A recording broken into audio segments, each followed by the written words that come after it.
তাদের নিজস্ব দূরদর্শিতায় জ্যোতি বসু এবং রতনলাল ব্রাহ্মণ তারা এই প্রস্তাবের পক্ষে ভোট দেন। 1947-এর 20 জুন কার্যত পশ্চিমবঙ্গের জন্ম হয়েছে। আমাদের রাজ্যের মুখ্যমন্ত্রী, যিনি কংগ্রেসের গর্ভ থেকে জন্ম নিয়েছেন, তিনি এখনো পর্যন্ত কংগ্রেসের সঙ্গে তার অ্যাপ্রন স্ট্রিং কাটতে পারেন।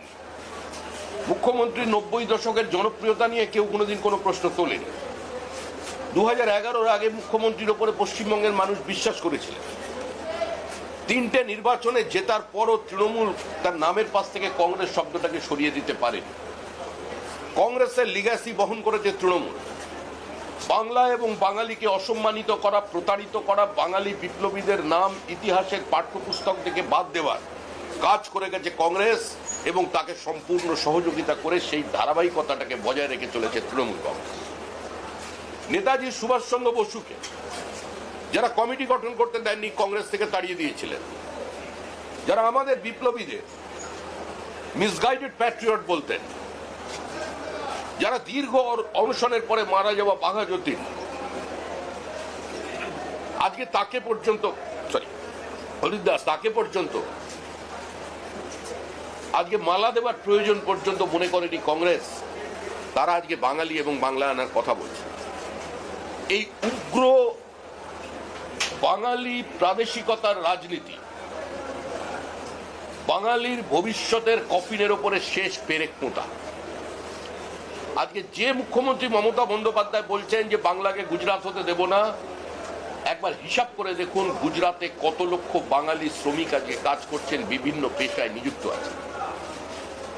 প্রত্যেকটি প্রদেশকে অপমান করা, হিন্দি ভাষায় কথা বললে তাকে খৈনিখোর বলা, প্রকাশ্যে রাজনৈতিক সভা থেকে, নির্বাচনী সভা থেকে বক্তৃতা চলছে উত্তর ভারতের খৈনির থুতুতে আমরা কলকাতার লোহায় জং পড়তে দেব না। আজকে এটা করে এরা ভারতবর্ষের আভ্যন্তরীণ যে সাম্য আছে সেটাকে ধ্বংস করার চেষ্টা করছে। আজকে বিভিন্ন জায়গার মাইগ্রেন্ট লেবাররা আমাদের কাছে ফোন করছেন, হিন্দু ফোন করছে, ভারতীয় মুসলমান ফোন করছে, যে বাংলায় কথা বললে আমাদের সন্দেহের দিক চোখে আমাদের তাকাচ্ছে। মুখ্যমন্ত্রী বলছেন বাংলা ভাষায় কথা বললে তাকে চাকরি থেকে সরিয়ে দেওয়া হচ্ছে। বিজেপি শাসিত রাজ্যে মুখ্যমন্ত্রী একবারও তামিলনাড়ুর নাম বলছেন না কেন? তামিলনাড়ুর মুখ্যমন্ত্রী স্টালিন, তার বিজেপি বিরোধিতা সর্বজন বিদিত। আজকে তামিলনাড়ুতে যেখানে টেক্সটাইল হাব আছে, সেখানে সর্বাধিক উত্তর 24 পরগনার মুসলমানরা কাজ করেন। ঘটনাচক্রে আমি ওখান থেকে কিছুদিনের জন্য নির্বাচিত বিধায়ক ছিলাম। আমার কনস্টিটুয়েন্সির মুসলমানরা, তারা হয়তো নির্বাচনে তৃণমূল কংগ্রেসকে ভোট দিয়েছে, কিন্তু আমার কাছে তারা সাহায্য চাইছে। আমি রাজ্যের বিভিন্ন মন্ত্রীর সঙ্গে কথা বলেছি বিভিন্ন সময়, যে আজকে সেখানে প্রতিনিয়ত রেড হচ্ছে, আইডেন্টিটি চেক করা হচ্ছে। কারণ মনে রাখবেন, ভারতবর্ষের প্রত্যেকটি রাজ্য নিজের দেশের আভ্যন্তরীণ সুরক্ষা এবং নিজের রাজ্যের আভ্যন্তরীণ সুরক্ষার ব্যাপারে অত্যন্ত যত্নশীল। পশ্চিমবঙ্গের মতো খোলা রাস্তা করে দেয়নি যে সিমির প্রতিষ্ঠাতা সভাপতিকে তৃণমূল কংগ্রেস রাজ্যসভায় পাঠিয়ে দিয়েছে। তৃণমূল কংগ্রেসের নেত্রী মুখ্যমন্ত্রী মমতা বন্দ্যোপাধ্যায় ঈদ উল ফিতরের মঞ্চে দাঁড়িয়ে বলছেন যে বিজেপির প্র্যাকটিসিং যে হিন্দু ধর্ম যাচ্ছে সেটা গন্ধা ধর্ম। বলতে পারবেন অন্য কোনো জায়গায় গিয়ে? আজকে পশ্চিমবঙ্গের সমস্ত সীমান্তবর্তী জেলার ডেমোগ্রাফি বদলে গিয়েছে। বিভাজনের রাজনীতি কে তৈরি করেছে? ওবিসিদের অধিকারকে কে কেড়ে নিচ্ছেন? Islam is a religion of brotherhood, যেখানে উচ্চ নিচ নেই, যেখানে বর্ণভেদ নেই। তারা বলেন এটা সৌভ্রাতৃত্বের ধর্ম, কোনো অস্পৃশ্যতা নেই, তারা একই থালায় ভোজন করেন। আজকে সেখানে রিজার্ভেশনের প্রয়োজন কি? সাচার কমিশনের যে রিপোর্ট এসেছিল, সেই সাচার কমিশনের রিপোর্টে সারা ভারতবর্ষের মুসলমানরা কি অবস্থায় আছেন, তাদের আর্থসামাজিক পরিস্থিতি কি, সেটা নিয়ে সাচার কমিটি দেখিয়েছে। কিন্তু সাচার কমিটি কোনো রিজার্ভেশনের কথা বলে। এখানে তো হিন্দু ওবিসিদের অধিকারকে মুখ্যমন্ত্রী কেড়ে নিচ্ছেন। আমাদের তো কোনো মুসলিমদের সঙ্গে সংঘাত নেই। আরে বিজেপিরও পঞ্চায়েত সদস্য হরিহরপাড়া থেকে জিতেছে ওই মুর্শিদাবাদে, যেখানে একটাও হিন্দু ভোটার নেই। বীরভূমে বিজেপির সদস্য জিতেছে পঞ্চায়েতে, একজনও মুসলমান হিন্দু নেই, কমপ্লিট মুসলিম বুথ, সেখান থেকে কিন্তু আমাদের প্রার্থী জিতেছে। কিন্তু যেভাবে মুখ্যমন্ত্রী আজকে বাংলা ভাষাকে ব্যবহার করছেন, কার্যত মুখ্যমন্ত্রী তো বাংলা ভাষার ঐতিহ্য, বাংলা ভাষার শালীনতা, বাংলার যে অস্মিতা রবীন্দ্রনাথ ঠাকুর তাকেই চ্যালেঞ্জ করেছেন। রবীন্দ্রনাথ বিশ্বভারতী করেছেন, মুখ্যমন্ত্রী তার সামনেই বসিয়ে দিয়েছেন বিশ্ব বাংলা বিশ্ববিদ্যালয়। রবীন্দ্রনাথের গীত বিতান, মুখ্যমন্ত্রীর কবিতা বিতান। রবীন্দ্রনাথের গীতাঞ্জলি, মুখ্যমন্ত্রীর কথাঞ্জলি। তো রবীন্দ্রনাথ তো এখানে চ্যালেঞ্জ। মুখ্যমন্ত্রী নিজে দাঁড়িয়ে বলেছেন গান্ধীজি এতদিন পর্যন্ত অনশন করেনি যে অনশন আমি করলাম আজকে। বাঙালির অস্তিত্বকে, বাঙালির অস্মিতাকে বঙ্গভাগের জন্য যদি কেউ দায়ী হয়ে থাকে সেটা হচ্ছে কংগ্রেস।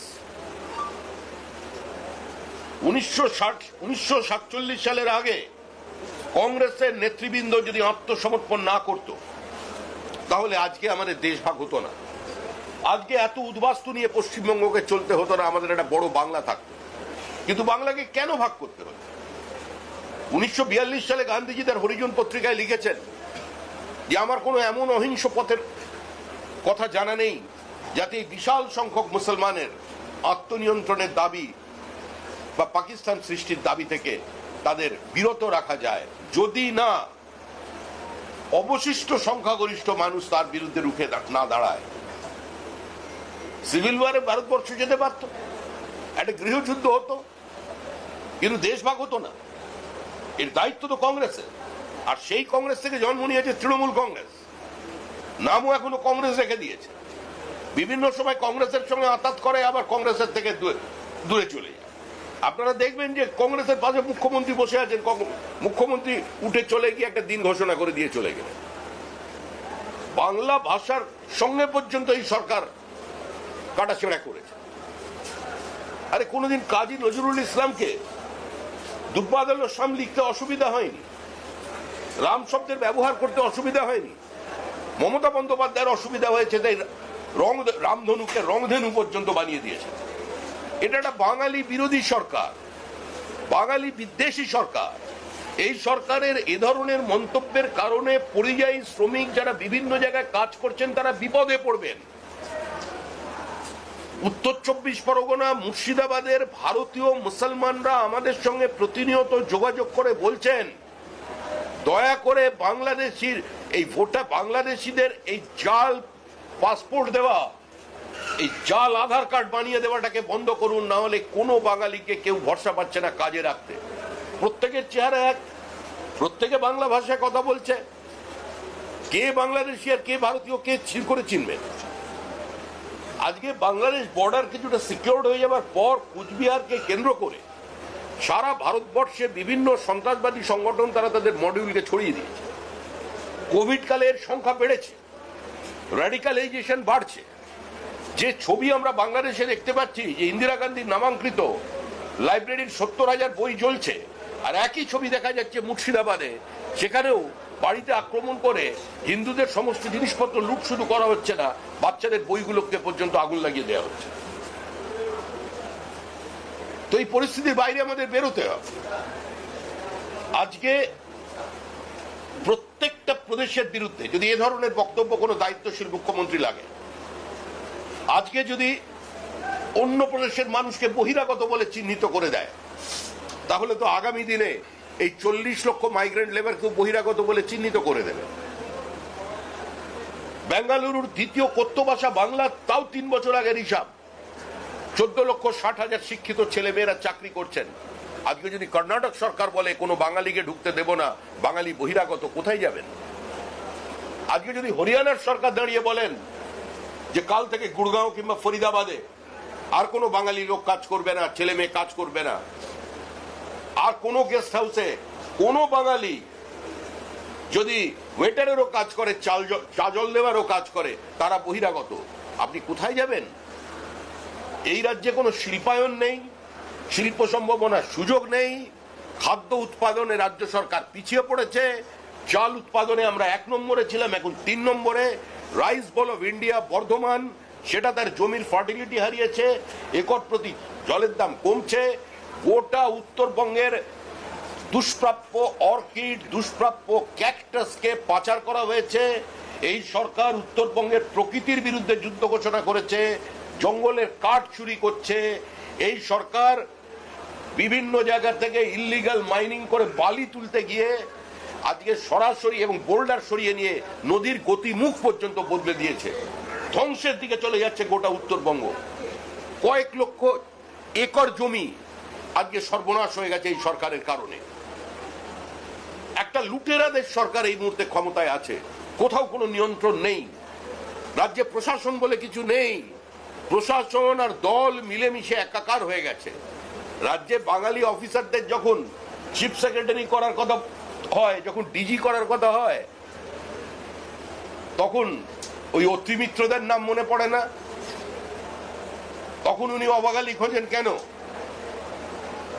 অদিত চৌধুরীর বিরুদ্ধে লড়াই করবার জন্য মুর্শিদাবাদে কোনো বাঙালি খুঁজে পান না, গুজরাট থেকে আমদানি করতে হয়। আসানসোলে বিজেপির বিরুদ্ধে লড়াই করবার জন্য বিহার থেকে শত্রুঘ্ন সিনহাকে নিয়ে আসতে হয়। তো তৃণমূলের এই বাঙালির রাজনীতি, এটা মিথ্যাচারের রাজনীতি, এই রাজনীতি ইতিহাস ভুলিয়ে দেওয়ার রাজনীতি, এই রাজনীতিতে বাংলা এবং বাঙালির সর্বনাশ অবশ্যম্ভাবী। আমরা সমস্ত সচেতন বাঙালিদের কাছে বলছি যে আমরা প্রথমে ভারতীয়, তারপরে কিন্তু বাঙালি। এখন গোটা পৃথিবীতে একটা দেশও দরজা জানলা বন্ধ করে বেঁচে থাকতে পারে না। চীন পারেনি, সোভিয়েত ইউনিয়ন পারেনি, দেশ ভেঙে টুকরো হয়েছে, বর্তমানে রাশিয়া পারেনি। We are living in a global village, we are living in a global market. আর সেখানে পশ্চিমবঙ্গ মনে হচ্ছে যারা স্বাধীন রাষ্ট্র, বাংলাদেশ থেকে লোক নিয়েছে ভোটার লিস্টে নাম তুলবেন, বলছেন দিল্লিতে বাঙালিদের ওপর অত্যাচার হয়েছে। ধর্নার নাটক কিসের জন্য হয়েছে? কোর্টের নির্দেশে সেখানকার বিদ্যুৎ সংযোগ কাটা হয়েছে। কারণ কি? একটা ইউনিটকে সামনে রেখে সেখান থেকে বিভিন্ন জায়গায় ডিস্ট্রিবিউট করা হচ্ছিল ইলেকট্রিসিটি। 80 লক্ষ টাকার বিল হয়ে গেছে একটা মিটারে। কোর্টে গেছে তারা, কোর্ট বলে যে বিদ্যুৎ সংযোগ বিচ্ছিন্ন করো। কারা তারা? কোথাকার বাঙালি? 95% ওখানে আছেন। এত নোংরা পুঁতিগন্ধময় জায়গা দিল্লিতে খুব কম আছে। আজকে যার সামনে গিয়ে ধর্ণা দিচ্ছেন, তার মধ্যে রোহিঙ্গা আছে, বাংলাদেশি মুসলমান আছে। এই রোহিঙ্গা আর বাংলাদেশি মুসলিম অনুপ্রবেশকারীদের নিয়েছে, তাদের নাম ভোটার লিস্টে তুলে শুধু হিন্দু বাঙালিদের সর্বনাশ করছেন না, যারা 10 পুরুষ ধরে এখানে বসবাস করছেন সেই ভারতীয় মুসলমান, তাদেরও সর্বনাশ করছে মমতা বন্দ্যোপাধ্যায় এবং তার দল। পশ্চিমবঙ্গের মানুষ সচেতন মানুষ, পশ্চিমবঙ্গের মানুষ জানে যে চিহ্নিতকরণের প্রয়োজন আছে। আমরা এর মধ্যেই 17 লক্ষ নাম আমরা নির্বাচন কমিশনকে জমা দিয়েছি এবং নির্বাচন কমিশন যেভাবে বিহারে কাজ করেছে, ভোটার বিদেশি অনুপ্রবেশকারীদের এভাবে চিহ্নিত করেছেন, কার্যত সেটা সেই চিহ্নিতকরণ পশ্চিমবঙ্গে হবে। মুখ্যমন্ত্রী যদি মনে করেন সেটা এনআরসি হচ্ছে, ঘুরিয়ে এনআরসি করছে বিজেপি, নির্বাচন কমিশনকে কাজে লাগাচ্ছে। মুখ্যমন্ত্রী যদি এটা মনে করেন, তিনি মনে করতে পারেন, কিন্তু এটা হবে। পাহাড় থেকে সাগর পর্যন্ত বাংলার মানুষ চাইছেন যে ত্রুটি মুক্ত, ভেজাল মুক্ত, জল মুক্ত, বাংলাদেশি অনুপ্রবেশকারী মুক্ত, রোহিঙ্গা মুক্ত ভোটার লিস্ট তৈরি হোক। তার জন্য মানুষ আমাদের সঙ্গে আছে, আমরা চেষ্টা চালাচ্ছি। আমরা তৃণমূল কংগ্রেসের বন্ধুদের বলছি যে যারা ঘাম রক্ত দিয়ে দিদিকে একবার প্রাসঙ্গিক করবার জন্য দেওয়ালে ঘাস ফুল এঁকেছিলেন, যারা ক্ষমতার অমৃত রস পান করেননি, যাদের আচরণ অন্য তৃণমূলীদের মতো নয়, যারা পশ্চিমবঙ্গে গণতন্ত্র প্রতিষ্ঠা করেছিলেন, তারা এগিয়ে আসুন, তারা আসুন। যে বামপন্থীরা গরিবের লড়াইয়ের জন্য, অসংগঠিত শ্রমিকের জন্য, কৃষকের জন্য, ফসলের ন্যায্য মূল্যের জন্য আন্দোলন করতেন, যারা সরকারি কর্মচারীদের জন্য মানুষের অধিকার প্রতিষ্ঠা করবার জন্য আন্দোলন করতেন, আমরা তাদের আহ্বান জানাচ্ছি। আমরা শতাব্দী প্রাচীন পার্টি কংগ্রেস আই, যদিও এখনো তারা কিছুটা হলেও ভারতের জাতীয় কংগ্রেস অপ্রাসঙ্গিক হয়ে গেছে, আমরা তাদেরও জাতীয়তাবাদী কর্মীদের কাছে আহ্বান জানাচ্ছি যে পশ্চিমবঙ্গকে বাঁচান। কারণ আপনাদের পূর্বপুরুষ শ্যামাপ্রসাদ মুখার্জির ডাকে কোনো বিরোধিতা না করে সমস্ত জাতীয় কংগ্রেসের বিধায়করা সেদিন প্রাদেশিক আইনসভায় ভোট দিয়েছিলেন। আমরা বামপন্থীদের কাছে বলছি যে আপনাদের পার্টির সর্বোচ্চ নেতা জ্যোতি বসু, যাকে আপনাদের দলের নেতারা লিডার অফ দ্য লিডার্স বলতেন, সেই জ্যোতি বসু পশ্চিমবঙ্গ সৃষ্টির স্বার্থে, হিন্দু বাঙালিদের অস্তিত্ব রক্ষার জন্য আজকে তিনি ভোট দিয়েছিলেন, রতনলাল ব্রাহ্মণকে সঙ্গে নিয়ে ভোট দিয়েছিলেন। আমরা তাদের বলছি, আমরা তৃণমূল কংগ্রেস কর্মীদের কাছে বলছি যে আপনারা একটু নিজেদের স্মৃতি রোমন্থন করুন। এই আমাদের রাজ্যের মুখ্যমন্ত্রী মমতা বন্দ্যোপাধ্যায় অনুপ্রবেশকে কেন্দ্র করে সমস্ত কাগজপত্র ডেপুটি স্পিকারের টেবিলের উপরে ছেড়ে চোখের জল ফেলে বেরিয়ে এসেছিলেন পার্লামেন্ট থেকে। সেদিন অনুপ্রবেশ ছিল, আর আজকে অনুপ্রবেশ নেই। আপনারা এটা বিশ্বাস করেন? যদি রাজনৈতিক কর্মী হন, যদি আপনাদের উদ্দেশ্য রাজনীতি করা থাকে, বাংলাকে বাঁচানোর থাকে, শুধুমাত্র বালি তোলা বা বোল্ডার তোলা কিংবা ক্যাকটাস নিয়ে পালানোর ছাড়া যদি অন্য কোনো কাজ থাকে, তাহলে আগে নিজের দেশটাকে বাঁচান, তারপরে বালি তুলবেন। পশ্চিমবঙ্গ পশ্চিম বাংলাদেশ হতে চলেছে। তৃণমূল কংগ্রেসের বিধায়ক পরিষ্কার দাঁড়িয়ে বিবৃতি দিচ্ছেন যে মুখ্যমন্ত্রীকে বলবো 100টা আসন মুসলমানদের জন্য রাখতে হবে। তো মুখ্যমন্ত্রীর অথরিটিকে তারা চ্যালেঞ্জ করছে। এই অবস্থা থেকে মানুষকে বের করে আনতে হবে, সেটাই আমাদের রাজনীতি। উত্তরবঙ্গের মানুষের সঙ্গে প্রতারণা হয়েছে, উত্তরবঙ্গের মানুষের সঙ্গে বিশ্বাসঘাতকতা হয়েছে, উত্তরবঙ্গের মানুষের জন্য কুম্ভীরাশ্রু বিসর্জন দিয়েছে বিভিন্ন লোকেরা। তারা বলেছে বঞ্চিত উত্তরবঙ্গ। মুখ্যমন্ত্রী উত্তরকন্যা তৈরি করেছেন, যে বাজেটারি অ্যালোকেশন আছে একদম ছিটে ফোটা, সেখান দিয়ে জল গরম হয় না। ওই বাজেটারি অ্যালোকেশনে সর্বোচ্চ একবার খরচা হয়েছিল 41% টাকা, 21 থেকে 24-এর বেশি ওখানে খরচা হয় না। রাজ্যের যে দুজন মন্ত্রী আছেন, এখন তো আবার আরেকজন বীর পুরুষ মন্ত্রীকে হয়েছেন উত্তরবঙ্গের। ও আমাদের অনেক কর্মীকে ঘরছাড়া করেছেন, তারা এখন আসামে আছে, নিজেদের এলাকায় ফিরতে পারেনি, কিছু নয়ডায় আছে। বিধানসভার আগে সবাই ফিরবে। ওনার বিদ্রোহ, ওনার বিপ্লব উনি নিয়ে থাকুন, কিন্তু একবারের জন্য বিধানসভায় দাঁড়িয়ে বলেননি যে টাকা বাজেটে ধরা হচ্ছে উত্তরবঙ্গের জন্য, তা দিয়ে উত্তরবঙ্গের কোনো মৌলিক পরিবর্তন সাধিত হবে না। না উনি বলেছেন, না আজকের যিনি মেয়র, উনি তো নয় দল বদল করেছেন, পরিস্থিতির বাধ্যবাধকতায় বাঁচার জন্য তৃণমূল হয়েছেন, আর তৃণমূল হয়ে আরো উগ্র তৃণমূল হয়ে গেছেন। কিন্তু যিনি জন্মলগ্নের থেকে তৃণমূল আছেন, সেই গৌতম দেব আজকে মেয়র হয়েছেন, কিন্তু মেয়র সাহেবও একদিনও বলেননি যে উত্তরবঙ্গের জন্য আরেকটু বেশি কিছুর প্রয়োজন আছে। উত্তরবঙ্গের যে 3টে টি, সেখানে কি কন্ট্রিবিউশন, যে 4টে টি যদি আমি ধরি, T, timber, tourism and table tennis, আজকে 4টের এই রাজ্য সরকারের ক্ষেত্রে এই রাজ্য সরকারের কন্ট্রিবিউশন কি? আমরা পাহাড়ের কথা বলছেন, রোজ হাওয়া তুলে দিচ্ছেন। বিজেপি রাজ্যভাগ চায়, বিজেপি গোর্খাল্যান্ড বানাতে চায়, বিজেপি উত্তরবঙ্গকে আলাদা রাজ্য করতে চায়। তাহলে আপনারা যদি সেটা চান না, তাহলে পাহাড়ের আজকেই করুণ অবস্থা কেন?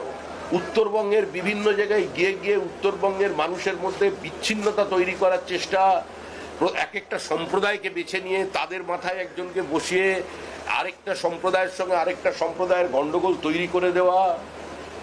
তো এই তো রাজনীতি এখানে চলেছে।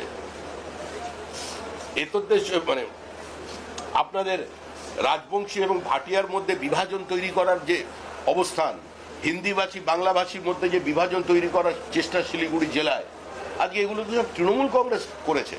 আমরা এর বিরুদ্ধাচারণ করতে এসেছি এবং আগামী 21শে জুলাই একটা ব্যাপক সমাবেশ আয়োজন করা হবে উত্তরকন্যার সামনে। যুব মোর্চার উদ্যোগে আমাদের নেতা, যুব মোর্চার ডাক্তার ইন্দ্রনীল খাঁ এবং আমাদের বিরোধী দলনেতা শুভেন্দু অধিকারীর নেতৃত্বে আজকে এই অভিযান চলবে। আমি এসছি উত্তরবঙ্গের সমস্ত জায়গায় দলকে অ্যাড্রেস করার জন্য, এবং 21শে জুলাই এই প্রোগ্রাম যাতে সর্বাত্মক সফল হয় তার জন্য আমি সমস্ত জায়গায় ঘুরে এসেছি। বহু মানুষ আমার সঙ্গে কথা বলেছেন, যারা ভিন্ন দলের মানুষ আছেন তারাও কথা বলেছেন, তৃণমূল কংগ্রেসের কর্মী কথা বলেছেন, তৃণমূল কংগ্রেসের নেতৃবৃন্দ কথা বলেছেন, তৃণমূল কংগ্রেসের পঞ্চায়েত সমিতির সদস্য কথা বলেছেন, প্রাক্তন বামপন্থী এলাকার নেতারা কথা বলেছেন, ব্যক্তিগতভাবে যোগাযোগ করেছেন। তারা বসতে চান, কথা বলতে চান এবং এই মুহূর্তে এই সরকারটার পরিবর্তন চান। আমরা চাই আপাতত কিছুদিন রং ভুলে মানুষ থাকুক, কারণ মানুষ বাইনারি সেট করে দিয়েছে যে তৃণমূলকে হারাতে পারে বিজেপি। 2019 সালে যে বাইনারি, সেই বাইনারি কিন্তু অটুট আছে কালীগঞ্জের উপনির্বাচন পর্যন্ত। লড়াই তৃণমূলের সঙ্গে বিজেপির লড়াই।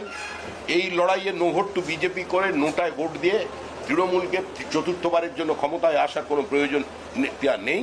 তাই সবাই আসুন, এই সরকারটাকে সরান, তারপরে যে যার নিজের মনের মতো রং বেছে নেবেন। ধন্যবাদ। নির্বাচন কমিশন বিজেপিতে ভর্তি, আমি ওই জন্য সব রাজ্যে যাবো, গিয়ে বাংলায় কথা বলবো, কারণ বাংলায় কথা বললেই ওই রাজ্যগুলোতে বাঙালিদেরকে অত্যাচার করা হচ্ছে, রোজ 1000 শুনে বাঙালি কথার কোনো গ্রহণযোগ্যতা নেই। আপনি আমার থেকে কেন এই প্রশ্ন করছেন? আপনি নয়ডায় ফোন করুন, গুড়গাঁওয়ে ফোন করুন, আহমেদাবাদে ফোন করুন, সুরাটে ফোন করুন, চিত্তরঞ্জন পার্কে ফোন করুন, করলবাগে ফোন করুন, পিলিভিটে ফোন করুন, বেতুলে ফোন করুন, অন্ধ্রপ্রদেশের যে নতুন রাজধানী হচ্ছে সেখানে ফোন করুন, সেখানে যারা বাঙালি আছে তাদের সঙ্গে কথা বলুন। আপনি লখনৌ শহরের বাঙালিদের সঙ্গে কথা বলুন, বেনারসের বাঙালিদের সঙ্গে কথা বলুন। আপনি সারা ভারতবর্ষে যত আইটি হাব আছে বেঙ্গালুরুতে গিয়ে বাঙালিদের সঙ্গে কথা বলুন, আপনি গুড়গাঁওয়ে গিয়ে কথা বলুন, আপনি চণ্ডীগড়ে গিয়ে প্রশ্ন করুন বাঙালিদের কাছে। মিথ্যাচার করছে তৃণমূল কংগ্রেস। তৃণমূল কংগ্রেসকে মানুষ প্রত্যাখ্যান করেছে, একটা লুটেরার সরকার, মানুষের জীবন যৌবন কেড়ে নিয়েছে। আপনার পরিবারের ছেলের চাকরি বিক্রি করে দিয়েছে, আপনাদের এখানে যারা দাঁড়িয়ে আছেন প্রত্যেকের পরিবারের চাকরি, তাদের অধিকার, তাদের শিক্ষাকে কেড়ে নিয়েছে তৃণমূল কংগ্রেস।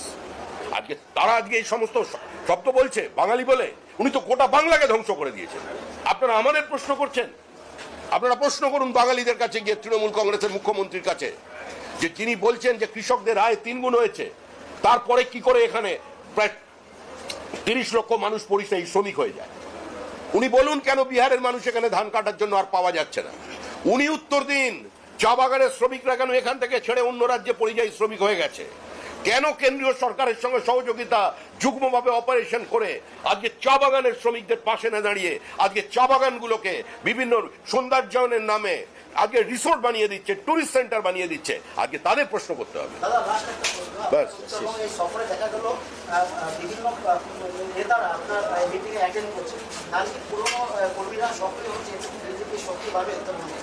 আরে যারা সবাই সক্রিয়,